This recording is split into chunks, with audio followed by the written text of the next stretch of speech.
मैं doctor Mohammed Samiuzzama cardiologist Vijayanagar colony Hyderabad India से।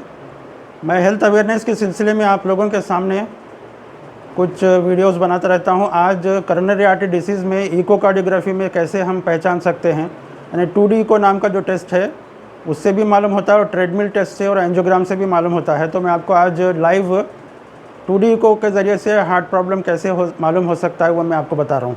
ये जो है, ये जो इसको फोकस कीजिए, ये जनरली हार्ट दिल के अंदर जो होता है ऊपर एट्रिया होते हैं, नीचे वेंट्रिकल होता है, लेकिन इको में हार्ट के स्कैनिंग में उल्टा आता है। Right atrium, right ventricle, left ventricle. Left ventricle सबसे ज़्यादा इंपॉर्टेंट है। तो जिस एरिया को ब्लड सप्लाई कम होती है वो एरिया इको में कम कंट्रैक्शन करता है, मूवमेंट कम होता है। फर्ज कीजिए अगर ये कंट्रैक्शन ज़्यादा है और ये कम है तो एपिकल एरिया में ब्लड सप्लाई कम है, ये पहचान सकते हैं।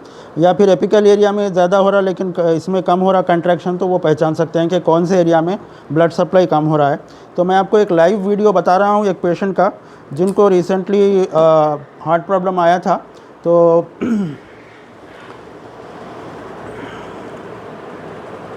देखिए यहाँ पर जो कंट्रैक्शन है लेफ्ट वेंट्रिकल का जो अच्छा है, लेकिन ये एपिकल एरिया में कंट्रैक्शन बराबर नहीं हो रहा। इसको एनलार्ज करके भी हम देख सकते हैं। यहाँ पर कंट्रैक्शन कम है बनिस्बत ये एरिया के जो ज़्यादा कंट्रैक्ट हो रहा, ये कम कंट्रैक्ट हो रहा। That means this area, apical area of the heart is not contracting, means कि वहाँ पर ब्लड सप्लाई कम हो रही, कोरोनरी आर्टरीज ब्लॉकेजेस हैं। तो इस तरह से हमको 2D इकोकार्डियोग्राफी में भी मालूम हो सकता है और हाँ TMT के ज़रिए से और एंजियोग्राम के ज़रिए से भी मालूम हो सकता है।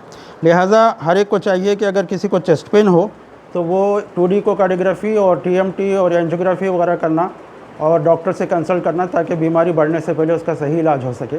थैंक यू, जज़ाकल्लाह खैर। ठीक, ओके। इसमें साउंड अच्छा है। बंद कर दी वीडियो, वीडियो चल रहा है। चलो।